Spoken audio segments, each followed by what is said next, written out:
ನಾಡಹಬ್ಬ ದಸರಾ ಉದ್ಘಾಟಕರಾಗಿ ಬಾನು ಮುಸ್ತಾಕ್ ಆಯ್ಕೆ ಆದಂಥದ್ದು. ಇವರೇ ಹೇಳ್ತಾ ಇರುವಂಥದ್ದು ವಿಶ್ವವಿಖ್ಯಾತ ಮಟ್ಟದಲ್ಲಿ ಅಂತಾರಾಷ್ಟ್ರೀಯ ಮಟ್ಟದ ಬೂಕರ್ ಪ್ರಶಸ್ತಿಯನ್ನ ಓರ್ವ ಕನ್ನಡದ ಮಹಿಳೆ ಕನ್ನಡಕ್ಕಾಗಿ ಸಾಹಿತ್ಯದ ಸಾಧನೆಗಾಗಿ ತಂದಿದ್ದಾರೆ ಅಂತ. ಅಬ್ದುಲ್ ರಜಾಕ್ ಅವರೇ, ನಿಮಗೊಂದು ನೇರವಾದ ಪ್ರಶ್ನೆ ಕೇಳ್ತೀನಿ ನಾನು. ಕನ್ನಡದ ಅಸ್ಮಿತೆ ಅಂದರೆ ನಮ್ಮ ಒಂದು ತೋರಿಸಿಕೊಳ್ಳುವಿಕೆಯೇ ಕನ್ನಡದ ಧ್ವಜ. ಅದಕ್ಕೆ ಹಳದಿ ಕುಂಕುಮ ಅಂತ ಏನು ಕೊಟ್ಟಿದ್ದೇವೆ ನಾವು, ಅದು ನಮ್ಮ ಅಸ್ತಿತ್ವ. ಜೊತೆಗೆ ನಾವು ತಾಯಿ ಭುವನೇಶ್ವರಿಯಾಗಿ ಆರಾಧಿಸ್ತೀವಿ. ಆ ಮೂಲವನ್ನೇ ಪ್ರಶ್ನೆ ಮಾಡಿದಂಥ ಸಾಹಿತ್ಯಕ್ಕೆ ಇಷ್ಟೆಲ್ಲ ಮನ್ನಣೆ ಬೇಕಂತ ಪ್ರಶ್ನೆ ಬರ್ತಾ ಇದೆ. ಸಾಹಿತ್ಯ ಸಮ್ಮೇಳನದ ಒಂದು ಕಾರ್ಯಕ್ರಮ, ಅದು ಮುಸಲ್ಮಾನ್ ಮೇಲೆ ನಡೀತಿರುವ ಒಂದು ದೌರ್ಜನ್ಯ, ಅದ್ರ ಮೇಲೆ ಮಾತಾಡುವ ಸಂದರ್ಭದಲ್ಲಿ ಅವರು ಕಾಳಜಿಯಿಂದ ಈ ಒಂದು ಭಾಷೆಗೂ ನೀವು ದೇವಿಯ ರೂಪ ಕೊಟ್ಬಿಟ್ಟು ಅದನ್ನು ಅರ್ಶನ ಕುಂಕುಮದಲ್ಲಿ ಬಳಸ್ಬಿಟ್ಟು ನೀವು ಅದನ್ನು ಒಂದು ಹಿಂದೂ ದೇವತೆಯಾಗಿ ಮಾಡಿ ಇಟ್ಕೊಂಡ್ಬಿಟ್ರೆ ನಾನು ಎಲ್ಗೋಗೋದು? ನಾನು ಕನ್ನಡ ಬಗ್ಗೆ ಏನು ಕಲಿಬಾರ್ದ, ಮಾತಾಡಬಾರ್ದ, ನಾನು ಬರೀಬಾರ್ದ? ಒಟ್ಟಿನಲ್ಲಿ ನಾನು ಒಂದು ಮಾತು ಹೇಳೋಕ್ಕೆ ಇಷ್ಟಪಡ್ತೀನಿ. ನೀವು ಬರ್ದಿದ್ದು ಯಾವ ಭಾಷೆಯಲ್ಲಿ? ಕನ್ನಡದಲ್ಲಿ. ಕನ್ನಡಕ್ಕೆ ಅವರಿಗೆ ಪ್ರೀತಿ ಇಲ್ಲ, ಪ್ರೇಮ ಇಲ್ಲ ಅಂದರೆ ಕನ್ನಡದಲ್ಲಿ ಬರೀತಾ ಇದ್ರೆ. ಇವತ್ತು ಅವಾರ್ಡ್ ಸಿಕ್ಕಿದ್ದು ಯಾವ ಭಾಷೆಗೆ? ಕನ್ನಡಕ್ಕೆ. ಅವ್ರು ಬರ್ದಿದ್ದಕ್ಕೆ ಅಲ್ವಾ ದೀಪಾ ಬಸ್ತಿ ಅವರು ಅದನ್ನು ಟ್ರಾನ್ಸ್ಲೇಟ್ ಮಾಡಿದ್ದು, ಅನುವಾದ ಮಾಡೋಕ್ಕೆ ಅವಕಾಶ ಕೊಟ್ಟವ್ರೆ ಅವರಲ್ವಾ, ಬರ್ದಿದ್ದು ಇವರು. ಕನ್ನಡಕ್ಕೆ ಇವತ್ತು ಅಲ್ವಾ ಸಿಕ್ಕಿದ್ದು. ಇವಾಗ ನಾನು ಹೇಳಿರ್ತೀನಿ, ಇವಾಗ ದಿಲೀಪ್ ಅವ್ರು ಹೇಳ್ತಿದ್ರು ಇಲ್ಲ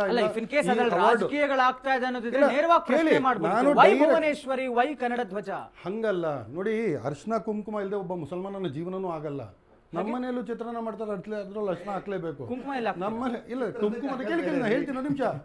ನಮ್ಮಲ್ಲಿ ಏನಾಗುತ್ತೆ, ಒಂದು ಮದುವೆ ಆಗಿ ಗಂಡು ಹೆಣ್ಣು ಮನೆಗೆ ಬರ್ತಾರಲ್ಲ, ಅವಾಗ ಕುಂಕುಮದ ನೀರಿಂದ ಅವ್ರಿಗೆ ಇದು ಮಾಡಿ ನಾವು ಒಳಗಡೆ ತರೋದು ನಾವು. ಅದು ಧರ್ಮ ಅಲ್ಲ, ಒಂದು ಸಂಪ್ರದಾಯ. ನಡೀತಾ ಇದೆ, ನಡೀಲಿ, ಚೆನ್ನಾಗಿದೆ, ಮಾಡ್ತೀವಿ. ಕುಂಕುಮನ ಮುಸಲ್ಮಾನರು ಒಪ್ತಾರೆ ಹಂಗಂತಲ್ಲ. ಅರ್ಶನ ಕುಂಕುಮದಲ್ಲಿ ಒಪ್ಪದು ಏನಿದೆ, ಒಪ್ಪಲ್ಲ ಅನ್ನೋದು ಏನಿದೆ.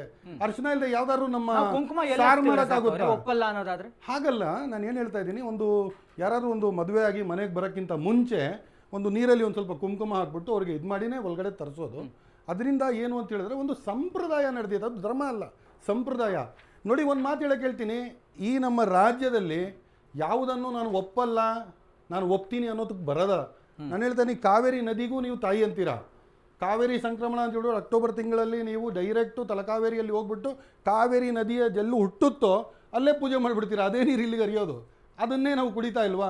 ಇಲ್ಲ, ನಾನು ಒಪ್ಪಲ್ಲ ಅಂತ ಕಾವೇರಿ ನೀರು ಕುಡಿದಿರಾ, ನಾನು ಏನು ಕುಡಿಲಿ? ರಜಾಕ್ ಅವರೇ, ನಿಮ್ಮ ತರದ ಒಂದು ರೀತಿಯಾದಲ್ಲಿ ಸಮನ್ವಯತೆ, ಈ ಭಕ್ತಿ ಭಾವ, ಧರ್ಮ ಅವಕಾಶ ಕೊಟ್ಟಿದೆ ಸಮನ್ವಯಕ್ಕೆ. ಎಲ್ರಿಗೂ ಅವಕಾಶ ಇದೆ, ಇಲ್ಲ ಅಂತಲ್ಲ.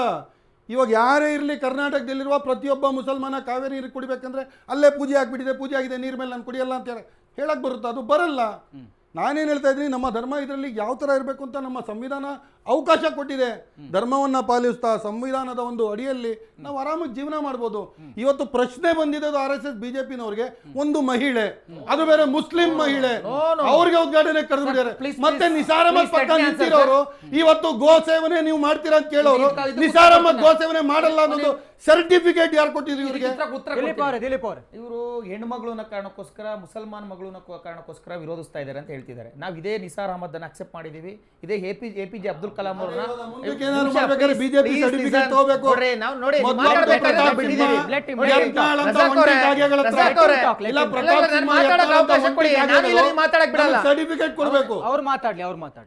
ನಿಸಾರ್ ಅಹಮದ್ ಅವರು ಮತ್ತೆ APJ ಅಬ್ದುಲ್ ಕಲಾಂ ಇಬ್ರು ನಾವು ಅಲೋ ಮಾಡಿದೀವಿ. ಯಾಕೆ ಅಂತಂದ್ರೆ ಇಬ್ರು ಮುಸಲ್ಮಾನ್ರೇನೆ, ಇಬ್ರು ಮೂರ್ತಿ ಪೂಜೆಯನ್ನ ಮಾಡಲ್ಲ.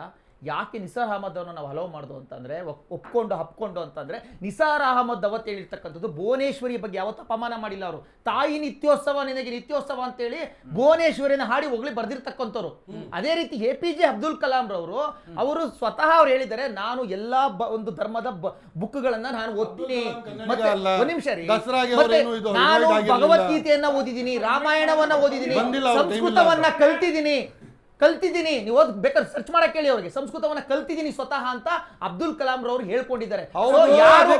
ಯಾರೇ ಆಗಿರ್ಲಿ ಸರ್, ಈ ದೇಶದ ಮಾಡಿಲ್ಲ ರೀ, ನಾವ್ ಮಾಡಿದೀನಿ ಅಂತ ಹೇಳ್ತಾ ಇದ್ದೀನಾ? ಯಾರು ಮಾಡಿದ್ದಾರೆ ಅಂತ ಹೇಳ್ತಾರೆ, ಕರಿಬೇಕಾಗಿತ್ತು ಅಂತ ಹೇಳ್ತಾ ಇದ್ದು. ಯಾಕೆ ಅಬ್ದುಲ್ ಕಲಾಂ ರವ್ರಿಗೆ ನಾವು ವಿರೋಧ ಮಾಡ್ಲಿಲ್ಲ ಅಂತಂದ್ರೆ, ಅವರು ಒಬ್ಬ ಹಿಂದೂ ರಾಷ್ಟ್ರ ಹಿಂದೂನೇ ಅವರು. ಹಿಂದೂಸ್ತಾನದ ಹೇಳ್ಬಿಡಿ. ಒಬ್ಬ ವ್ಯಕ್ತಿಯಾಗಿ ಹಿಂದೂನೇ. ಹಿಂದೂಸ್ತಾನದ ವ್ಯಕ್ತಿಯಾಗಿ ಹೌದು. ಎಲ್ಲಾ ಧರ್ಮಗಳಿಗೂ ಸರ್ವ ಧರ್ಮಗಳಿಗೂ ಗೌರವ ಕೊಡ್ತಾ ಇದ್ರು ಅವರು. ಅದು ಹಿಂದೂ ಆಗಿರ್ಲಿ, ಮುಸಲ್ಮಾನ್ ಆಗಿರ್ಲಿ, ಬಾನು ಪಾರ್ಸಿ ಮುಷ್ತಾಕ್ ಆಗಿರ್ಲಿ, ಗೌರವ ಕ್ರೈಸ್ತ ಕೊಡಲ್ವಾ? ಆಗಿರ್ಲಿ. ಆದ್ರೆ ಬಾನು ಬಾನು ಮುಷ್ತಾಕ್ ಮುಷ್ತಾಕ್ ಅವರ ಗೌರವ ರೀತಿ ಕೊಟ್ಟಿಲ್ವಾ? ಅರಿಶಿಣ ಕುಂಕುಮ ಕಂಡ್ರೆ ನನ್ಗೆ ಆಗಲ್ಲ. ಆಗಲ್ಲ ಅಂತ ಹೇಳಿಲ್ಲ. ಕೂಡ ಅಷ್ಟೇ ಗೌರವ ಕೊಡ್ತಾರೆ. ಭುವನೇಶ್ವರಿ ಸುಳ್ಳು, ಸುಳ್ಳು, ಭುವನೇಶ್ವರಿ ಸುಳ್ಳು, ದೇವಿಯನ್ನು ಸುಳ್ಳು. ನಾನು ದೇವಿ ಅಂತ ಸರಾಸರಿ accept ಸುಳ್ಳು. ಮಾಡ್ಕೊಳ್ಳಿಲ್ಲ. ಈ ರೀತಿ ಮತಾಂಧ ಭಾಷೆಯನ್ನು ಉಪಯೋಗಿಸಿರಲಿಲ್ಲ. ಸರಿಯಾಗಿದೆ. ಮಾಹಿತಿ ಕೊಡಕ್ಕೆ ಹೋಗ್ಬೇಡಿ. ಗುರುರಾಜ್ ದತ್ತಪೀಠದ ಬಗ್ಗೆ ಮಾತನಾಡುವಾಗ ಬಾನು ಮುಸ್ತಾಕರು ವಿರೋಧವನ್ನು ಮಾಡಿದ್ದಾರೆ. ಹಿಂದೂ ಯಾಕೆ ಧರ್ಮಗಳದ್ದೇ ಅಲ್ಲ, ನಾನು ವಿರೋಧಿಸ್ತೀನಿ. ಹಿಂದೂ ಧರ್ಮಗಳದ್ದೇ ಅಲ್ಲ. ಇಲ್ಲ, ಧರ್ಮ ಹಾಗಾದ್ರೆ ವಿರೋಧಿಸಿಲ್ಲ. ನಾವು ಯಾರು ಮೂರ್ತಿ ಪೂಜೆಯನ್ನ ಖಂಡನೆ ಮಾಡ್ತಾರೆ, ಯಾರು ಆ ಭುವನೇಶ್ವರಿ ಇಲ್ಲ, ತಾಯಿ ಮೂರ್ತಿ ಭುವನೇಶ್ವರಿ ಪೂಜೆನ ಖಂಡನೆಯನ್ನು ಮಾಡ್ತಾರೆ, ಸುಳ್ಳು. ಅವ್ರು ಇಲ್ಲ, ಸರ್, ಒಂದೇ ನಿಮಿಷ. ಅದರ ಬಗ್ಗೆ ಯಾವುದು ಇದಿಲ್ಲ. ಮೂರ್ತಿ ಹಾಗೆ. ಪೂಜೆನ ಖಂಡಿಸಿಲ್ಲ ಗುರುರಾಜ್ ಅವರೇ. ರಜಾಕ್ ಅವರೇ, ದಯವಿಟ್ಟು ಸುಳ್ಳು ಉತ್ತರ ಹೇಳ್ಬೇಡಿ. ಕರ್ನಾಟಕದ ಭಾಗದಲ್ಲಿ ನಿಮ್ಮ ಮೊಹರಂ ಹಬ್ಬವನ್ನ ಅಲಿ ಹಬ್ಬ ಅಂತಾರೆ. ಕೂಡ ಆಚರಿಸ್ತಾರೆ. ಅಲಿ ಹಬ್ಬ ಅಂತ ಆದರೆ ಆಚರಿಸ್ತಾರೆ. ಯಾವ ಮುಸ್ಲಿಮರು ನಮ್ಮ ಹಿಂದೂಗಳ ಹಬ್ಬವನ್ನ ನಾವು ಆಚರಿಸುವ ರೀತಿಯಲ್ಲೇ ಆಚರಿಸ್ತಾರೆ ಅಂತ ಯಾವ ಪ್ರಶ್ನೆ. ಏನೇನೇನೇನೇನು? ಎಲ್ಲ ದರ್ಗಾಗಳಿಗೂ ಹಿಂದೂಗಳು ಹೋಗ್ತಾರೆ. ಮತ್ತೆ ಹಾ, ಹೋಗ್ತಿದಾರಲ್ಲ. ನೀವು ಯಾರು ಹೋಗ್ತೀರಾ ನಮ್ಮ ಹಬ್ಬಗಳ ಆಚರಣೆಗೆ ಬರೋದಾಗ್ಲಿ, ನಮ್ಮದೇ ರೀತಿಯಲ್ಲಿ ನಮ್ಮ ದೇವರನ್ನ ಆರಾಧನೆ ಮಾಡ್ತೀರಾ ತಾವು? ಇವತ್ತು ಇಷ್ಟೊಂದು ಸಾಧನೆ ಮಾಡಿ ಇಷ್ಟು ದೊಡ್ಡ ಪ್ರಶಸ್ತಿಯನ್ನ ಗೆದ್ದು ಒಬ್ಬರು ಮಹಿಳೆ ಒಂದು ಉದ್ಘಾಟನೆಗೆ ಅದು ಪೂಜೆ ಪುರಸ್ಕಾರ ಅಲ್ಲ. ಅದೆಲ್ಲವೂ ಕನ್ನಡಕ್ಕೆ ಅದಕ್ಕೆ ಸರ್, ನಮ್ಮ ಇಷ್ಟೊಂದು ಧಾರ್ಮಿಕ ಪ್ರಾಬ್ಲಮ್ಗಳು ಆಚರಣೆಗಳಿಲ್ವಾ? ನಮಗ್ ಸೇರಿಸ್ಕೊಳ್ತಾರೆ. ಜ್ಞಾನಪೀಠ ಪ್ರಶಸ್ತಿ ತಗೊಂಡಿರೋದಿಲ್ವಾ? ನಾವು ಇಲ್ಲ ಅಂತ ಹೇಳ್ತೀವಾ? ನಮ್ಮ ಹಬ್ಬದಲ್ಲಿ ಯಾಕೆ ಕರ್ಗ. ಜ್ಞಾನಪೀಠ ಕರ್ಗ. ಪ್ರಶಸ್ತಿ ನಮ್ಮ ಹಬ್ಬದಲ್ಲಿ ಯಾಕೆ ಬಾನು ಮುಷ್ತಾಕ್ ಅಂತ? ಕೇಳಿ ಒಂದು ನಿಮಿಷ. ಕರ್ಗ ಬರಲ್ವಾ ತವಕ್ಕಲ್ ಮಸ್ತಾನ್ ದರ್ಗಾಗೆ? ಹಜರತ್ ಶಹೀದ್ ತಕ್ವಲ್ ಮಸ್ತಾನ್ ನನ್ನ ದರ್ಗಾಗೆ ಬಂದು ಪ್ರಶ್ನೆ ಸರ್, ಅಲ್ಲಿಂದ ನೀವು ನಮ್ಮದೇ ರೀತಿಯಲ್ಲಿ ಯಾವ ಆಚರಣೆ ಮಾಡ್ತೀರಾ? ಯಾವುದು? ನಮ್ಮ ಹಬ್ಬ ನಮ್ಮ ರೀತಿಯಲ್ಲಿ ನೀವು ಆಚರಣೆ ಮಾಡಿ, ನಿಮ್ ರೀತಿಯಲ್ಲಿ ನಾವು ಆಚರಣೆ ಮಾಡ್ತಾರೆ. Yes, Hindu that's Muslim I'm ಎಲ್ಲಿ telling ಇರುತ್ತೆ? you. That's I'm telling ನಾವು ರಜಾಕ್ ಅವರೇ. ಮುಸಲ್ಮಾನ, ನೀವು ನಮ್ಮ ಹಿಂದೂ. ರೀತಿಯಲ್ಲಿ ನಾವು ನಿಮ್ಮ ಆಚರಣೆ ಆಚರಣೆ ನಿಮಗೆ ಮಾಡ್ಲಿಕ್ಕೆ ಪ್ರಿಯವಾದದ್ದು. ನಮ್ಮ ಮೇಲೆ ಯಾಕೆ ನಮ್ಮ ಹೇಳ್ತಾ ಆಚರಣೆ ಇದ್ದೀರಾ? ನಿಮಗೆ ನಮ್ಮ ಪ್ರಿಯವಾದದ್ದು. ಆಚರಣೆನ ನಾವು ಮಾಡ್ಕೊಳ್ಳಿ. ನಮ್ಮ ಮೇಲೆ ಮಾಡ್ಕೊಳ್ಳಿ. ಇವ್ರು ಯಾಕೆ ಅತಿಥಿ, ಇವ್ರು ಬಾನು ಪುರೋಹಿತರಲ್ಲ. ಮುಷ್ತಾಕ್ ಅಲ್ಲ ರೀ, ಬಾನು ನಾವು- ಮುಷ್ತಾಕ್ನ ಅಲ್ಲ ರೀ, ಕರ್ಕೊಂಡು ನಾವು ಒಂದು ನೀವು ಕೇಸರಿ ಅರ್ಚಕರು, ತುಳಿತ ಇಟ್ಕೊಂಡು ನೀವು ನೀವು ಮಸೀದಿಗಳಿಗೆ ಬಂದು ಪುರೋಹಿತರ ಆರಾಮ ಪೂಜೆ ಪೂಜೆ ಮಾಡಿ ಮಾಡಿ. ಬೇಸಿಗೆ. ನಮ್ಮ ಆಚರಣೆ ನಂಬಬೇಕು ಸ್ವಾಮಿ. ನಿಮ್ಮ ಹಿಂದೂಗಳೇ ಮಾಡಿಲ್ವಲ್ಲ ಪೂಜೆ? ಮಾಡಿದ್ದಾರೆ. ಅದಕ್ಕೆ ಹೇಳ್ತೀರಾ? ಬರ್ಗೂರ್ ರಾಮಚಂದ್ರಪ್ಪ ಮಾಡಿಲ್ವಲ್ಲ? ಸರ್ವಣ ಅವರೇ. ಉತ್ತರ ಕೊಡಿ ಸಂತೋಷ್. ನಿಮ್ಮ ಹಿಂದೂಗಳೇ ಪೂಜೆ ಮಾಡಿಲ್ಲ, ಏನ್ ಮಾಡ್ಕೊಂಡ್ರಿ ನೀವು? ನಮ್ಮ ಆಚರಣೆಯಲ್ಲಿ ಗಿರೀಶ್ ಕಾರ್ನಾಡ್ ಮಾಡಿಲ್ಲ. ಗಿರೀಶ್ ಹಚ್ಚಲಿಲ್ಲ. ಹಚ್ಚಲಿಲ್ಲ. ಆಗಿರ್ಲಿ, ಗಿರೀಶ್ ನಾನು ಕಾರ್ನಾಡ್ ಪೂಜೆ ಮಾಡಿ ಹಚ್ಚಲಿಲ್ಲ. ಮಾಡಲ್ಲ ಅಂತ ಹೇಳಿಲ್ಲ. ಬರ್ಗೂರ್ ರಾಮಚಂದ್ರಪ್ಪ ಹಚ್ಚಲಿಲ್ಲ. ಏನ್ ಮಾಡ್ಕೊಂಡ್ರಿ? ಅವರು ಭುವನೇಶ್ವರಿ ಏನ್ ಮಾಡ್ಕೊಂಡ್ರಿ? ಮಾತಾಡಿಲ್ಲ. ಬರ್ಗೂರ್ ರಾಮಚಂದ್ರಪ್ಪ ಆಗಿರ್ಲಿ, ಗಿರೀಶ್ ಕಾರ್ನಾಡ್ ಆಗಿರ್ಲಿ, ಹಾ. ರಜಾಕ್ ಅವರು ಅದನ್ನ ಮ್ಯಾನಿಪುಲೇಟ್ ಮಾಡೋದ್ ಬೇಡ. ಹಾ. ಯಾವತ್ತೂ ಸಹ ಭುವನೇಶ್ವರಿ ತಾಯಿ ಮಾತಾಡಿಲ್ಲ. ಭುವನೇಶ್ವರಿ ಹರೀಶ್ ಬೇರೆ. ಮಾತಾಡಿಲ್ಲ. ಚಾಮುಂಡೇಶ್ವರಿ ಬೇರೆ. ಸೇರಿಸ್ಬೇಡಿ.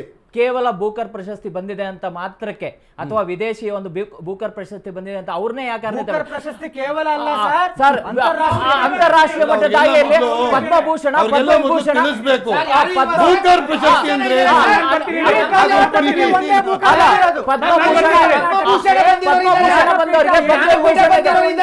ಬಂದಿರೋರಿದ್ದಾರೆ, ಪದ್ಮಭೂಷಣ ಬಂದಿರೋರಿದ್ದಾರೆ, ರಾಜ್ಯೋತ್ಸವ ಬಂದಿರೋರಿದ್ದಾರೆ, ಸರ್, ಭಾರತ ಬೂಕರ್ ರತ್ನ ಪ್ರಶಸ್ತಿ ಬಂದಿರೋರಿದ್ದಾರೆ. ಯಾರು ಯಾರು ಬಂದಿತ್ತು? ಸ್ವಾಮಿ, ಯಾಕೆ ದಸರಾ ಮೇಲೆ ಏರ್ತಾ ಇದೀರಿ? ಈ ಹಬ್ಬಕ್ಕೆ, ಅದು ಹಿಂದೂಗಳ ಸಂಸ್ಕೃತಿ ಹಬ್ಬಕ್ಕೆ ಯಾರಾದ್ರೂ ಒಬ್ಬ ಹಿಂದೂ ಅಟ್ಲೀಸ್ಟ್ ಕರ್ಕೊಂಡು ಬರ್ಬೋದಾಯ್ತಲ್ಲ. ನಮ್ಮ ಸಂವಿಧಾನ